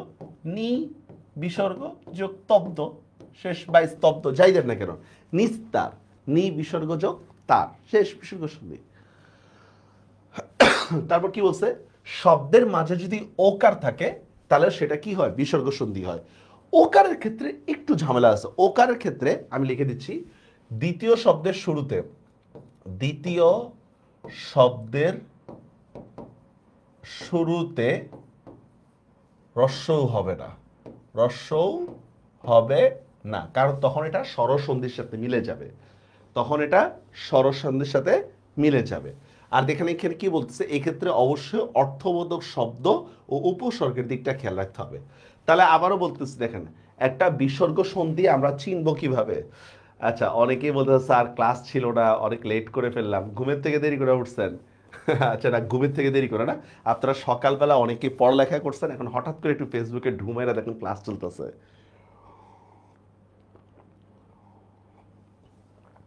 আর যারা প্রকৃত অর্থে ঘুম থেকে দেরি করে উঠছেন তাদের প্রতি এই সমবেদনা। দেখেন কি বলছি, শব্দের মধ্যে যদি আমাদের কি থাকে, বিসর্গ যদি থাকে তাহলে বিসর্গ সন্ধি, ক্লিয়ার, ফার্স্ট কথা। 2 নম্বর, র, রেফ ইত্যাদি থাকলে সেটাও বিসর্গ সন্ধি হইতে পারে। 3 স্বর যে কোনো একটা স থাকলেও বিসর্গ সন্ধি হইতে পারে, ঠিক আছে। আর কি বললাম, ওকার, এই 4টা। Is it clear? বুঝতে পারছেন? বুঝতে পারছেন এটা? এবার দেখেন বিসর্গ সন্ধি কিভাবে, দেখেন 2 ভাবে হইতে পারে। বিসর্গ প্লাস স্বর দিয়া বিসর্গ সন্ধি হইতে পারে।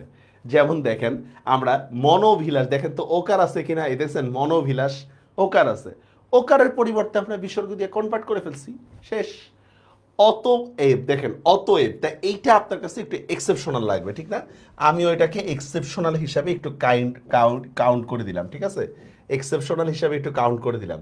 অতএব, অত যোগ এব, পুনরুক্ত, খেয়াল করে দেখেন স্যার, পুনরুক্ত, র আছে না, রর পরিবর্তে আমরা বিসর্গ নিয়ে আসছি, র এর পরিবর্তে আমরা বিসর্গ নিয়ে আসি। দুরূহ, দেখেন এখানে র আছে কিনা, রর পরিবর্তে আমরা বিসর্গ নিয়ে আসছি, দেখছেন আমার আগের কথায় মিলে গেছে সব। এবার দেখেন বিসর্গ প্লাস ব্যঞ্জন দিয়ে যদি আমরা দেখি, আবিষ্কার, দেখেন স আছে না, স্বর পরিবর্তে আমরা বিসর্গ নিয়ে আসছি। দুস্থ, দেখেন স আছে, স্বর পরিবর্তে আমরা বিসর্গ নিয়ে আসছি। ভাস্কর, স্বর পরিবর্তে আমরা বিসর্গ নিয়ে আসছি। কথাটা কি বুঝতে পারছেন? এই কথাটা কি বুঝতে পারছেন যে আপনারা কি শব্দের মধ্যে বিসর্গ সন্ধি চেনার উপায়টা কি বুঝতে পারছেন?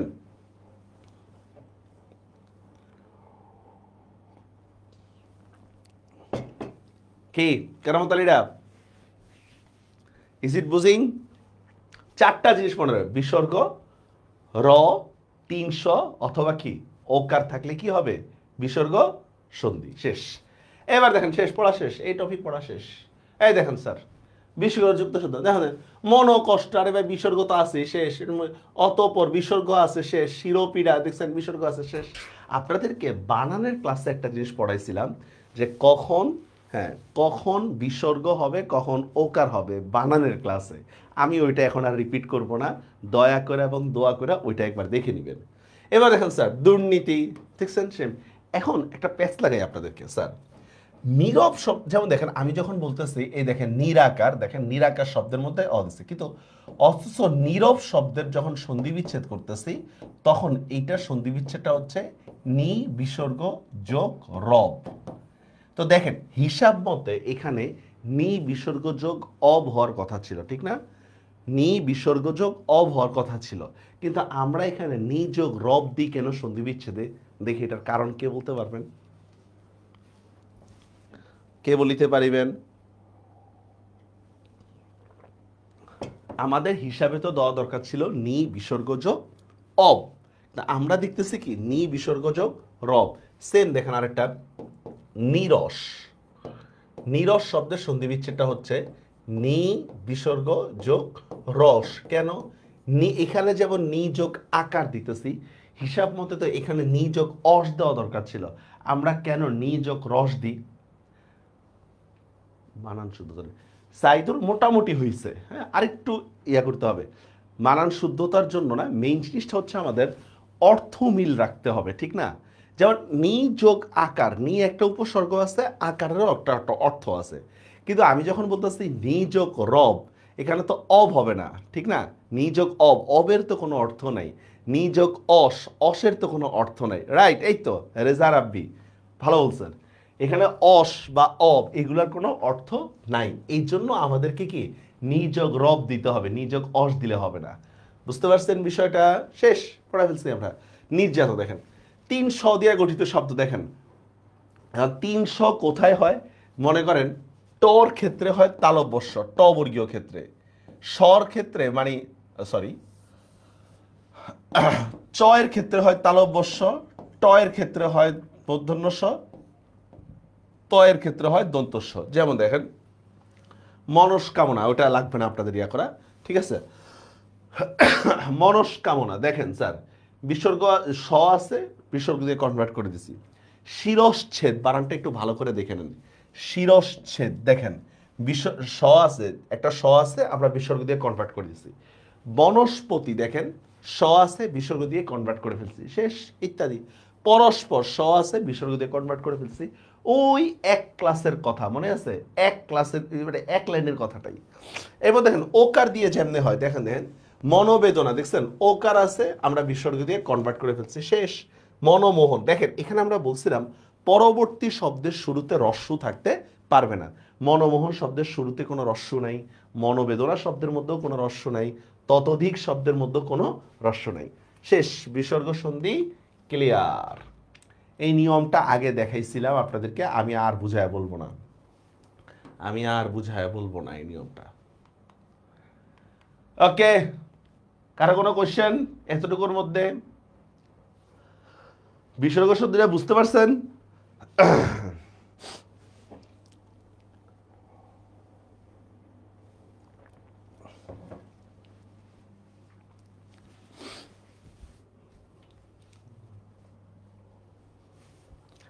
এবার আমরা স্বরসন্ধি নিয়ে আলোচনা করব, শেষ। স্বরসন্ধি,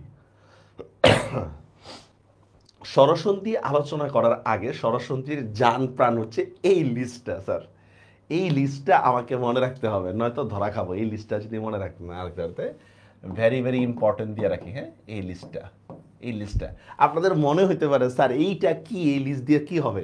দেখেন আমাদের স্বরসন্ধির ক্ষেত্রে যে কোনটা রস্বই দিয়ে গঠিত, কোনটা স্বর দিয়ে গঠিত, ঠিক আছে, মানে কোনটা স্বরে আ দিয়ে গঠিত, এই জিনিসগুলো আমরা জানি না। যেমন নীলাচল যখন শব্দের সন্ধি বিচ্ছেদ যখন করতেছেন আপনারা, অনেকেই বলতেছেন নীল যোগ আচল, অথচ আচল হবে না, কি হবে? অচল হবে। এই টাইপের দেখেন অ দিয়ে গঠিত শব্দগুলোকে কি অন্তর, অন্ত, অধীন, অনল, অচল ইত্যাদি। স্বরে আ দিয়া গঠিত কি আশয়, আগার, দেখছেন? রস্যি দিয়া গঠিত ইন্দ্র, ইন্দু, ইন্দ্রিয়। এটা একবার পড়ে নেন, এটা একবার পড়ে নেন, এটা লাগবে। বাংলা কঠিন লাগে? বাংলা সহজ, তা আমি একটু কঠিন করে বুঝেই হয়তো, এটা হইতে পারে। বাংলা তো একেবারেই সহজ, সবচেয়ে ভালো হয় না পড়াইলে। মাথা নেই, মাথার ব্যথাও নেই।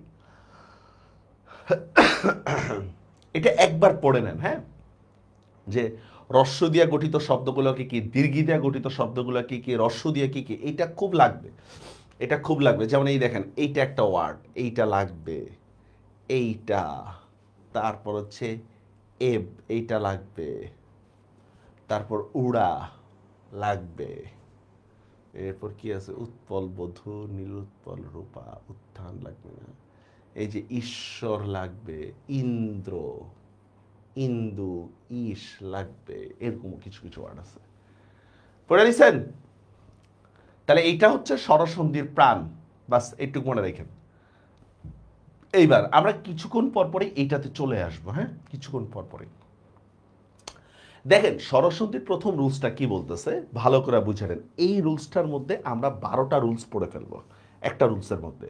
সেটা হচ্ছে সন্ধিবদ্ধ শব্দে আকার দীর্ঘিকার অথবা দীর্ঘকার হবে। সন্ধিবদ্ধ মানে বুঝেন তো, দুইটা মিলে যেটা হয়, দুটি মিলে যেটা হয়। বর্তমান বাংলা একাডেমির বানান অনুসারে রূপা বানানের রস্যকার, হ্যাঁ, রুম্পা। সন্ধিবদ্ধ শব্দে আকার দীর্ঘিকার অথবা দীর্ঘকার হবে, কিন্তু যখন আমরা সন্ধি বিচ্ছেদ করব তখন অর্থ অনুসারে মূল বানানে চলে যাব আমরা।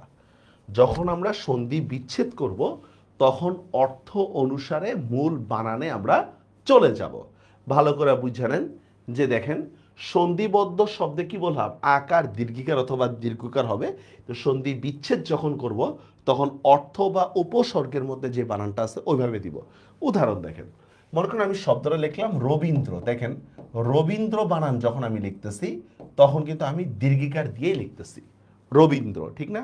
কিন্তু যখন আমি সন্ধি বিচ্ছেদটা করতেছি তখন কিন্তু রবি বানানেও রস্বই দিচ্ছি, ইন্দ্র বানানেও কিন্তু রস্বই দিচ্ছি। কথাটা কি আমার বুঝতে পারছেন? সন্ধিবদ্ধ শব্দে আমি আকার দীর্ঘিকার অথবা দীর্ঘকার দিচ্ছি, কিন্তু যখন আমি সন্ধিটা বিচ্ছেদ করে ফেলতেছি তখন আমি কি রস্বই দীর্ঘি ইত্যাদি দিচ্ছি। Is it clear? একটু বুঝতে পারছেন? আরো দেখেন স্যার, যেমন দেখেন আদ্যাক্ষর, দেখেন এখানে একটা আকার আছে, ঠিক না? অথচ আমি যখন সন্ধি বিচ্ছেদ করতেছি এটাকে দিচ্ছি আদ্য যোগ অক্ষর, ঠিক না? হিমাচল, দেখেন সন্ধিবদ্ধ শব্দে আমি আকার দিচ্ছি, যখন আমি সন্ধি বিচ্ছেদ করতেছি তখন কিন্তু আমি আকার দিচ্ছি না, কারণ হিমা বানানো আকার নাই, আঁচল বানানো কি নেই, আকার নাই। কটূক্তি যখন লিখতেছি দেখেন এখানে আমি দীর্ঘকার দিচ্ছি কটূক্তি, অথচ যখন আমি সন্ধি বিচ্ছেদ করতেছি কটু বানানো দীর্ঘকার নাই, রস উক্তি বানানো দীর্ঘকার নাই। আবার দেখেন পরীক্ষা বানানে দীর্ঘিকার, যখন আমি সন্ধি বিচ্ছেদ করতেছি তখন ইক্ষার মধ্যে আমরা দীর্ঘিকার দিয়ে দিচ্ছি। বুঝা গেছে বিষয়টা? এই জন্য যদি আমি মরুদ্যান লিখি, ঠিক আছে, এই দেখেন মরুদ্যান, এখানে আমি রয় দীর্ঘকার দিচ্ছি। কেন দীর্ঘকার দিচ্ছি? দুইটাই সন্ধিবদ্ধ শব্দ। অথচ যখন আমি এটাকে বিচ্ছেদ করতেছি মরুর মধ্যে রস্য কি ইয়ার মধ্যে রস্য। এবার দেখেন একটা কঠিন একটা ওয়ার্ড দিই, কই জানি আছে নাকি, শ্রীশ। এই দেখেন বিন্দাচল অনূর্ধ্ব, যেমন দেখেন শ্রীশ একটা শব্দ, প্রথম আলো বানানটা ভুল লিখছিল, শ্রীশ। এই সন্ধি বিচ্ছেদ দেখলে পুরা মাথা খারাপ হয়ে যাবে আপনাদের, যে এইটা কেমনে হয় শ্রীশ। শ্রীশ শব্দের সন্ধি বিচ্ছেদ হচ্ছে দেখেন শ্রী, শ্রী মানে সৌন্দর্য না, তা অনেকের নামে লেখা থাকে না শ্রীমতী, শ্রী ইত্যাদি। আর ঈশ শব্দটা হচ্ছে ঈশ্বর থেকে আসছে, ঈশ্বর। এ দেখেন শ্রীশ, ঠিক আছে? এই টাইপের। বেদান্ত দেখছেন স্বাধীন, এই যে দেখছেন আকার আছে ইত্যাদি। Is it clear? বুঝা গেছে?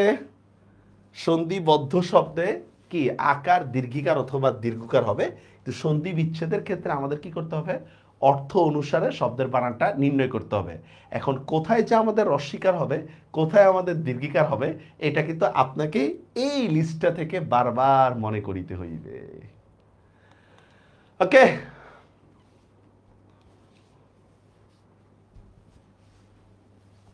Do you বুঝিং?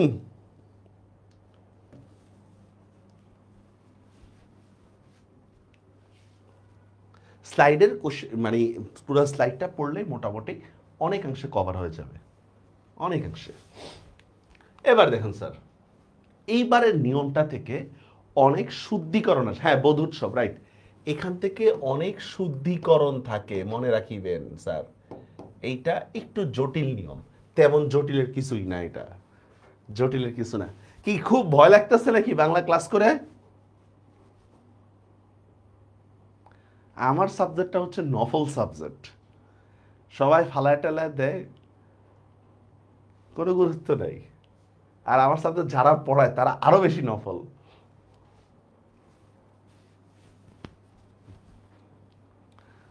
আচ্ছা দেখেন, রস্বই বা দীর্ঘই প্লাস অন্য স্বরধ্বনি। দেখেন আমি যদি বলতাম রস্বইর পরে যদি দীর্ঘই হতো বা দীর্ঘইর পরে যদি রস্বই হয়, তাহলে সেটা কি হইতো, আমাদের কি দীর্ঘিকারী হইতো আমাদের আগের রুলস অনুসারে, ঠিক আছে?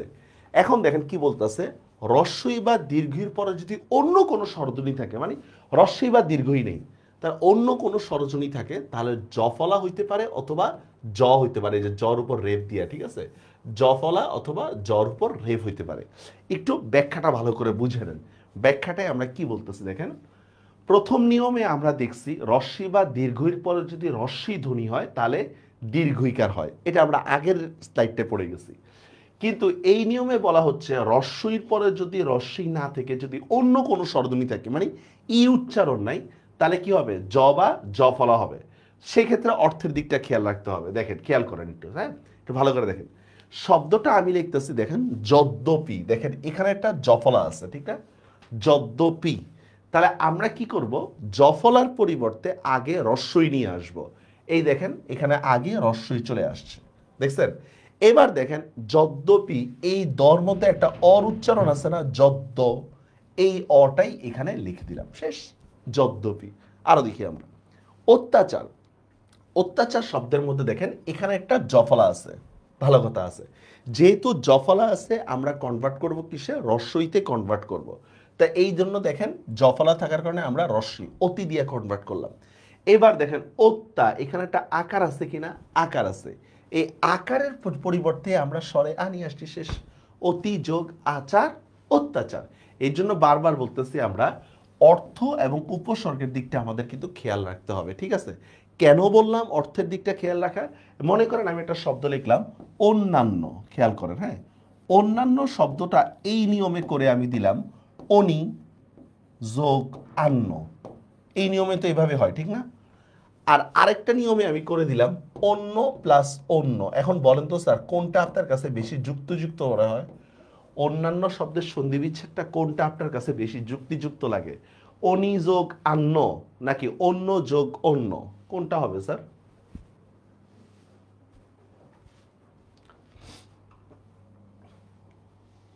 জফলা থাকলেই যে আমি এই নিয়মে ফলাই দিব এমন না, আমাকে অর্থ এবং উপসর্গের দিকটা খেয়াল রাখতে হবে। অনি যোগ আন্ন, এখানে রাইট হবে স্যার এইটা, অন্য যোগ অন্য। কেন? অন্যরও অর্থ আছে, দ্বিতীয় অন্যরও অর্থ আছে। এটা হচ্ছে স্যার অ প্লাস অ মিলে ইকুয়াল টু আ হয়েছে আগের ক্লাসটা, না আগের স্লাইডটা, বুঝতে পারছেন? কিন্তু এখানে তো অনিরও কোনো অর্থ নেই, আন্নরও কোনো অর্থ নেই। কথাটা কি বুঝতে পারছেন? আমার জফলা হইলেই এ নিয়মে ফলাই দিব আমার এমন না বিষয়টা, আমাকে অর্থের দিকটাও খেয়াল রাখতে হবে। ক্লিয়ার? প্রথম ধাক্কায় ধরা গেছেন।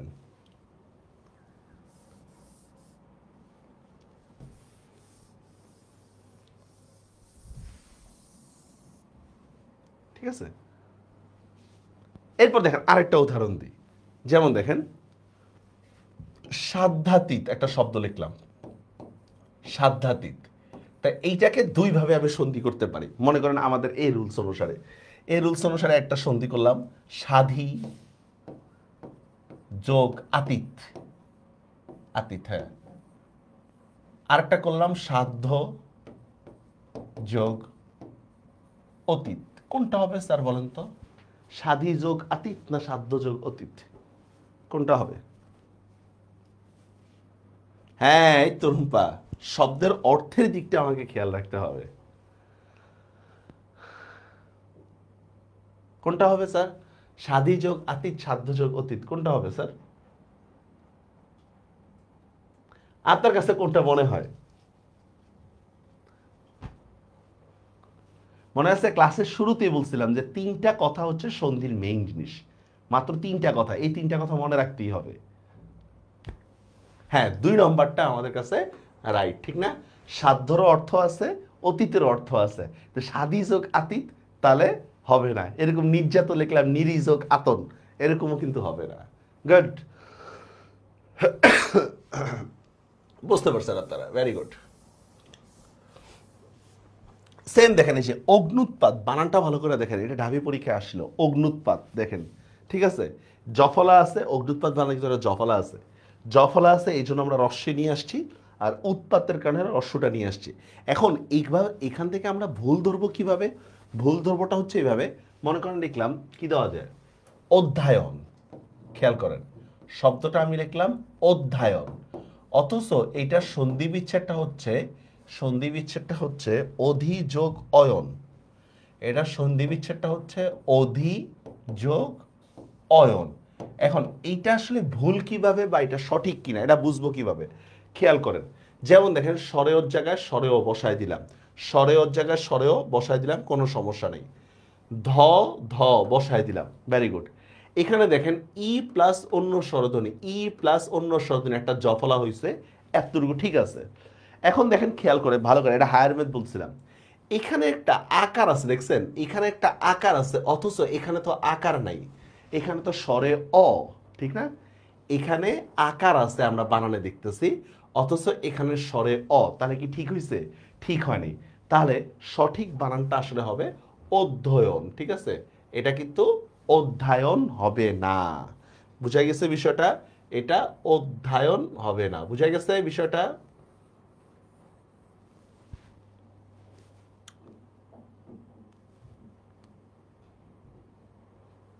বুঝছেন কথাটা?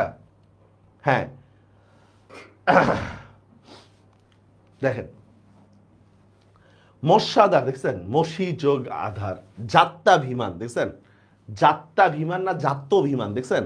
আমি যদি বলি যাত্রাভিমান, কথার কথা মনে করেন লিখলাম যাত্রাভিমান, তো দেখেন যাত্রাভিমান শব্দটা যদি লিখি তাহলে হচ্ছে এটার সন্ধি বিচ্ছেদটা আমাকে লিখতে হবে হচ্ছে জাতি, জাতি যোগ আভিমান, জাতি যোগ আভিমান। কারণ এখানে আকার দেওয়া আছে না, এখানে দেখেন একটা আকার দেওয়া আছে, অথচ এখানে তো আকার হবে না। আভিমান বলে কোনো শব্দ আছে? নাই। আসলে শব্দটা কি? অভিমান। তাহলে শুদ্ধ বানানটা কি? জাত্যভিমান।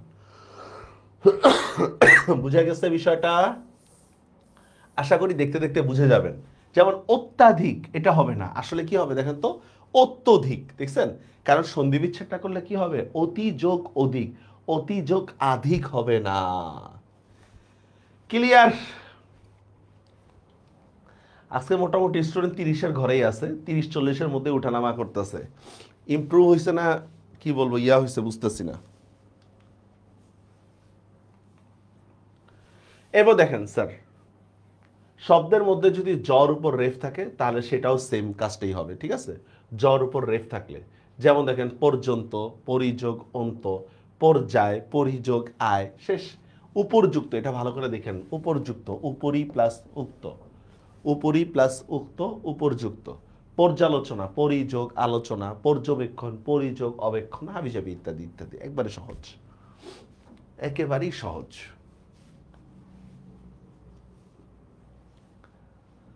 আচ্ছা, এবার দেখেন একটু আগে আমরা জফলার রুলসটা পড়ছিলাম না? সেম ওইটাই, কিন্তু এবার হবে বফলা, এবার হবে বফলা, ঠিক আছে? এবার আর রস্যি আর রস্যি বা দীর্ঘি না, এবার রস্যু এবং দীর্ঘ, ঠিক আছে? যেখানে আমরা বফলা পাবো সেটাকে আমরা রস্যু দিয়ে কনভার্ট করব, শেষ, এতটুকুই। যেমন দেখেন পশ্চাচার, দেখেন একটা বফলা পাইছি আমরা, ঠিক না? তো বফলা থাকলে আমরা কি করব? বফলা থাকলে আমরা রস্যুতে কনভার্ট করব, দেখছেন? পশু যোগ আচার, পশ্চাচার। সে দেখেন তনু যোগ দীর্ঘই, তন্নি, তন্নি শব্দের ইয়া দেখেন। মন্বন্তর, দেখেন এখানে নন নিচে একটা বফলা আছে, মন্বন্তর, এটাকে আমরা রস্যু দিয়ে কনভার্ট করছি, শেষ। মনোযোগ অন্তর। সেম দেখেন স্বল্প, দেখেন এখানে একটা বফলা আছে, এটাকে আমরা রস্যু দিয়ে কনভার্ট করছি। এখন একটা প্রশ্ন জাগতে পারে আমাদের যে স্যার আমরা যদি স্বাধীন শব্দের সন্ধি বিচ্ছেদটা এভাবে যদি করি, স্বাধীন সু যোগ আধীন, আমাদের এই রুলসে তো এভাবেই হওয়ার কথা, ঠিক না? সুযোগ আধীন, এটা সঠিক না ভুল বলেন তো স্যার? সুযোগ আধীন এটা। আর আরেকটা সন্ধি বিচ্ছেদ করে দিচ্ছি, স যোগ অধীন। এখন বলেন কোনটা সঠিক? সুযোগ আধীন নাকি সহযোগ আধীন? সহযোগ অধীন, কোনটা রাইট হবে? রাইট, সুযোগ আধীনটা ভুল হবে। কেন? আমাদের অর্থ মিলতেছে না, এই তো ধরতে পারতেছেন, আমাদের অর্থ মিলতেছে না। কিন্তু সহযোগ অধীন এটা রাইট। কেন?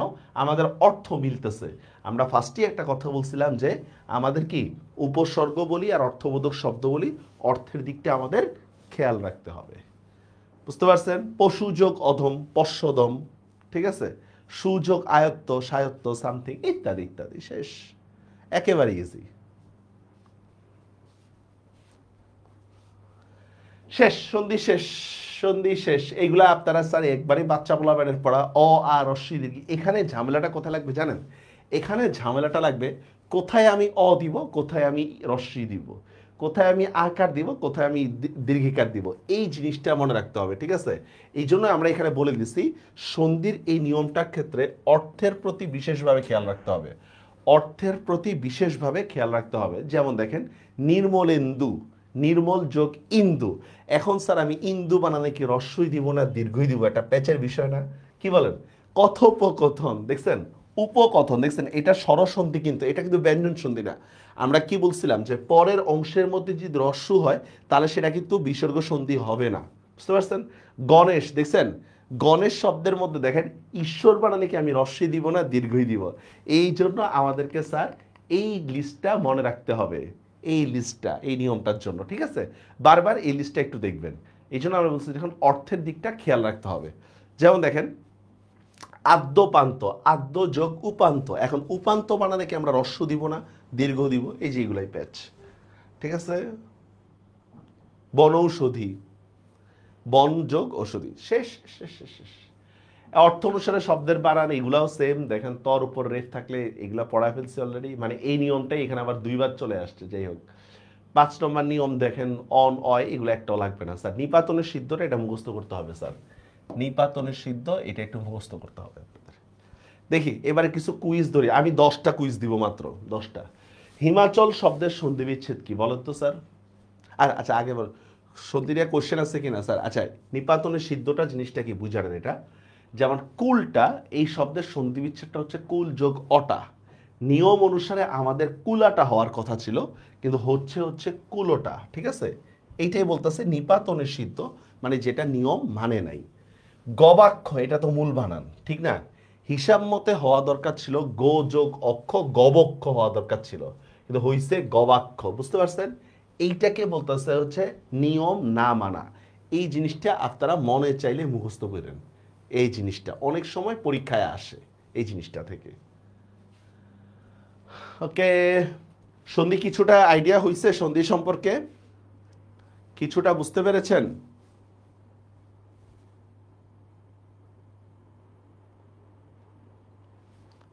কেরামত আলীরা,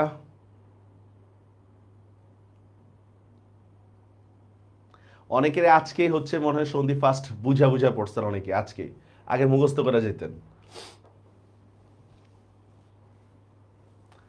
ওকে, এবার দেখি আমরা, বলেন হিমাচল শব্দের সন্ধি বিচ্ছেদটা কি? আমি 10টা করবো যদি এখানে 20টা দেওয়া আছে। হিমাচল শব্দের সন্ধি বিচ্ছেদ কোনটা? রাইট, হিম যোগ অচল, ভেরি গুড।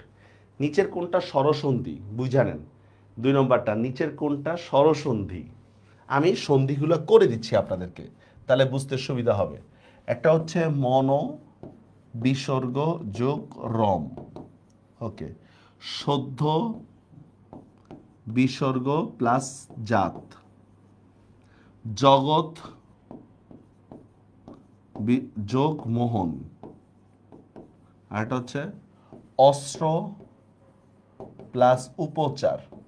এখন বলেন তো কোনটা স্বরসন্ধি? এখানে কোনটা স্বরসন্ধি 2 নম্বরে?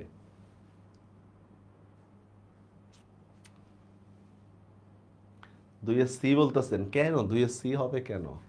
এইটা না স্যার 5-5-1-5-এ মিলে গেছে, 5-5-1-5-এ মিলে গেছে, এটা 2-এর সিটা।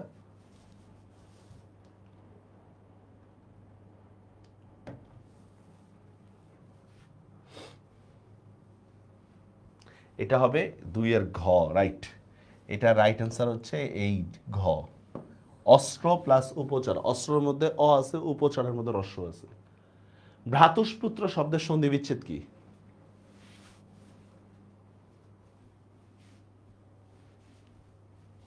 ভ্রাতুষ্পুত্র সন্ধি বিচ্ছেদটা কি হবে দেখি, পারেন কিনা?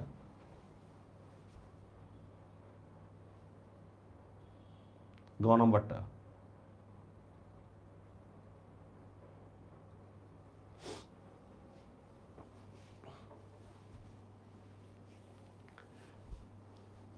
খ বলতেছেন কেন? খ হবে কেন স্যার? এটা তো এইটা হওয়ার কথা না, ভ্রাতুষ্পুত্র। আপনি যে খ বলতেছেন এখানে তো কি নাই, রস্যু নাই, অথচ এখানে তো রস্যু আছে স্যার। 3-এর খ হবে না তো, 3-এর গ হবে। এখানে তো রস্যু নাই, অথচ এখানে তো রস্যু আছে। ভ্রাতু যোগ পুত্র, ভ্রাতু যোগ পুত্র। বুঝতে পারছেন? 4 নম্বরটা, নিচের কোন শব্দটা সঠিক বানান? কোন শব্দের বানানটা সঠিক?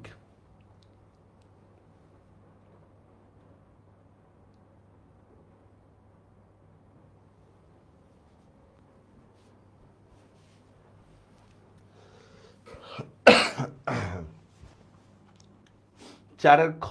কেন 4-এর খ হবে? সঠিক চাইছি, আমি তো ভুল চাই না। জাত্যাভিমান, জাতি যোগ আভিমান বলেন, এটা রাইট অ্যান্সার দুইটা, এটাও রাইট এটাও রাইট। অগ্নুৎপাতও রাইট, বৃহৎ অংশও রাইট, বুঝছেন? দুইটাই রাইট অ্যান্সার এটার। 5 নম্বর, সন্নিহিত শব্দের সন্ধিবিচ্ছেদ কি? সন্নিহিত শব্দের সন্ধিবিচ্ছেদটা কি?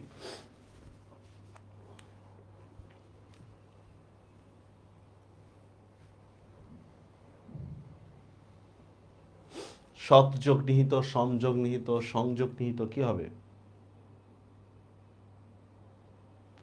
সন্নিহিত শব্দের সন্ধিবিচ্ছেদ কি? রাইট, এটা সংযোগ নিহিত, সন্নিহিত, সংযোগ নিহিত। আদ্যাক্ষর শব্দের সন্ধিবিচ্ছেদটা কি? আদ্যাক্ষর স্লাইডের মধ্যে ছিল, আদ্যাক্ষর কি হবে? আদি যোগ অক্ষর, আদ্য যোগ অক্ষর, কোনটা হবে আদ্যাক্ষর শব্দের সন্ধিবিচ্ছেদটা?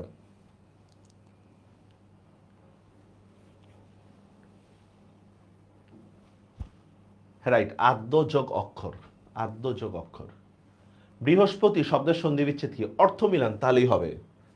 বৃহস্পতি শব্দের সন্ধিবিচ্ছেদ কি?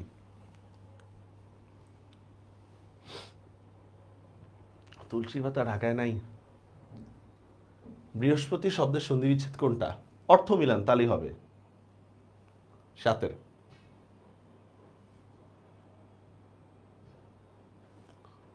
না, অর্থ মিলাইতে হবে স্যার, অর্থ মিলাইতে হবে। কেন মনে নেই আপনাদের? হ্যাঁ, এটা হবে 7 গ, বৃহৎ যোগপতি, বৃহৎ যোগপতি, বৃহ বলে কোনো শব্দ নেই। 8 নম্বর, নিচের কোনটা স্বরসন্ধির উদাহরণ? নিচের কোনটা স্বরসন্ধির উদাহরণ?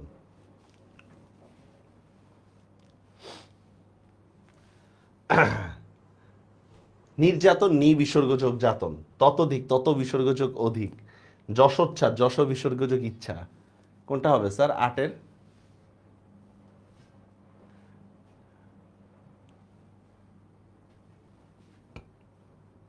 আটের কোনটা হবে?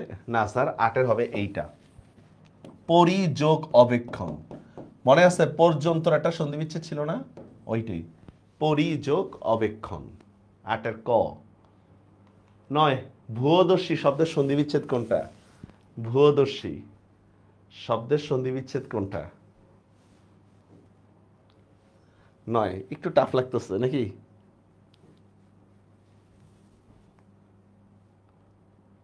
আটের গ না, 8-এর ক। একটু নাম্বার দিয়ে বললেন তাহলে আমার জন্য বুঝতে সুবিধা হয়। ভূয়দর্শী শব্দের সন্ধিবিচ্ছেদ কোনটা? সি বলতেছেন কেন স্যার? 9-এর সি হবে কেন? 9-এর বি হবে কেন? এখানে না ওকার আছে, ওকারের পরিবর্তে না আমি বিসর্গ নিয়ে আসবো, তো ওকারের পরিবর্তে বিসর্গ আনলে আবার ওকার আনবেন কেন? আমি তো ওকারের পরিবর্তে বিসর্গ আনবো, এটা খ নম্বর অ্যান্সার হবে স্যার। স্বরেয় প্লাস রস্য দিয়া গঠিত হয়েছে কোনটা? স্বরেয় প্লাস রস্য দিয়া গঠিত হয়েছে কোনটা? সূর্যোদয়, নবরা, গঙ্গর্মী, যথাচিত। দেখি এটা, এগুলো কিন্তু ভার্সিটি কোয়েশ্চেন। 10 নম্বরটা কি হবে? অ প্লাস রস্যু,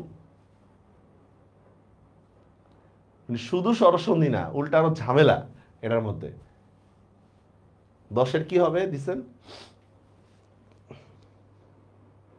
10-এর ক হবে স্যার, 10-এর ক হবে। এটা কি হবে? সূর্য যোগ উদয়, 10-এর ক। আর নবডাটা হচ্ছে নব যোগ উড়া, উড়া বানানে দীর্ঘ, কিন্তু উড়া বানানে, ঠিক আছে? নবড়া, এটা 10-এর ক হবে, বুঝছেন? আমি আরো 10টা কোশ্চেন আছে, আপনারা এটা সলভ করবেন, আমি এটা দিব না। আপনারা মন চাইলে এটা সলভ করবেন, না হলে নাই। আচ্ছা, শেষ।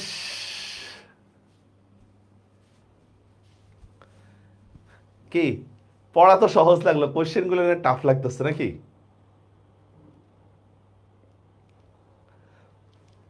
আমি কিংবদন্তির কথা বলছি, এগুলো আপনাদেরকে ইন্টারমিডিয়েটে যা পড়াইছি, আর্কাইভ সেকশনে যা আছে এনাফ, ইন্টারমিডিয়েটে যা পড়াইছি। আর এই গল্পগুলো বা কবিতাগুলোর মধ্যে যে লাইনগুলো গুরুত্বপূর্ণ আমি দেখেন কালার করে দিছি, বুঝতে পারছেন? এই যে ভাষা আন্দোলনকে কেন্দ্র করে তার লেখালেখি হয়েছে, কমলের চোখ, আমি কিংবদন্তির কথা বলছি, এগুলো হচ্ছে তার গ্রন্থ, ঠিক আছে? এগুলা গ্রন্থ, আমার সময় এটা ঢাবি পরীক্ষায় আসছিল। এরপর দেখেন স্যার, এই যে শব্দার্থ, এগুলা হচ্ছে স্যার আপনারা স্লাইড পড়বেন, এগুলো আমাদের মানে বিষয় না, এগুলো এগুলো শুধু আপনারা স্লাইড পড়বেন। কবিতাটা মোট 68 লাইন, যে কবিতা শুনতে চান না সেটাই কি 9 বার আছে, ইত্যাদি ইত্যাদি হাবিজাবি। তারপর দেখেন যে লাইনগুলো আমাদের গুরুত্বপূর্ণ, দেখেন এই জিনিসগুলো দেখছেন, এই যে পলিমাটির সৌরভ, তার পিঠে রক্ত জবার মতো ক্ষত ছিল, ঠিক আছে, এই লাইনগুলো যে এইগুলো পরীক্ষার জন্য গুরুত্বপূর্ণ। আপনারা জাস্ট স্লাইডটা পড়বেন, স্লাইড পড়ার ক্ষেত্রে এই লাইনগুলোর প্রতি একটু বেশি ফোকাস করবেন, আর কিছুই না। এবার আপনাদের কোনো কোশ্চেন থাকলে বলতে পারেন স্যার। ফার্স্ট পেপারের বিষয়টা হচ্ছে স্যার আপনাদের পড়তে হবে স্যার, আপনাদের পড়তে হবে ফার্স্ট পেপারেরটা। ইন্টারমিডিয়েটে আপনাদেরকে একবারে মানে যে লেভেলের ডিটেলস পড়ানো হয়েছে ওইটা যদি পড়ে থাকেন তাহলে মোটামুটি হচ্ছে একটা আইডিয়া আছে। এখন হচ্ছে যে লাইনগুলো গুরুত্বপূর্ণ সেইগুলো শুধু মনে রাখবেন, এটাই শুধু কাজ আপনাদের। বলেন, ক্লাস শেষের দিকে আমরা চলে আসছি, কোনো কোশ্চেন থাকলে বলেন স্যার। আজকে একটা আনএক্সপেক্টেড ক্লাস ছিল। হ্যাঁ, স্লাইড পড়লেই হবে। সেকেন্ড পেপার কিছুই পড়েন না, এখন তো পড়তে হবে স্যার, এখন তো পড়তে হবে। কি বাংলার হায়ার ম্যাথ মিলছে সন্ধি? এটা হায়ার ম্যাথ।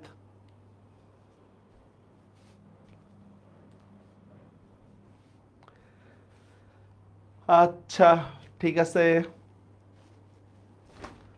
তাহলে আমরা আসি, কি বলেন? কারো কোনো কোশ্চেন থাকলে বলতে পারেন।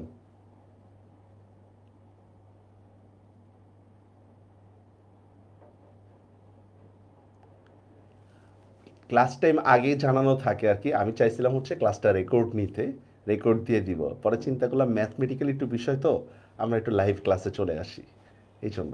হ্যাঁ, আজকে প্রথম ক্লাস, কিছু বুঝছেন সোহান? হাতে যে পরিমাণ সময় আছে সবগুলো সাবজেক্ট প্রস্তুতি নেওয়ার জন্য এনাফ, সময় নষ্ট করেন না। আর ওই যে এইটা দাগাইলে কি হবে, ওইটা দাগাবো না, এই সেই ইত্যাদি ইত্যাদি, এগুলো চিন্তা ভাবনা করেন না, পড়তে হবে, ঠিক আছে? হ্যাঁ, আজকে ম্যাথ করানো হয়েছে, আজকে অভিধার ক্লাসটা আমি নিলাম।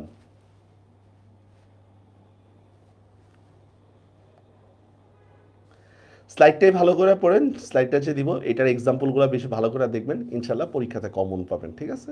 আর রুলসগুলো যেভাবে শর্টকাটে দেখাইছি, এই শর্টকাটে রুলসগুলো মনে রাখেন, ঠিক আছে? তাহলে ভালো থাকবেন, দেখা হবে ইনশাল্লাহ, আল্লাহ হাফেজ।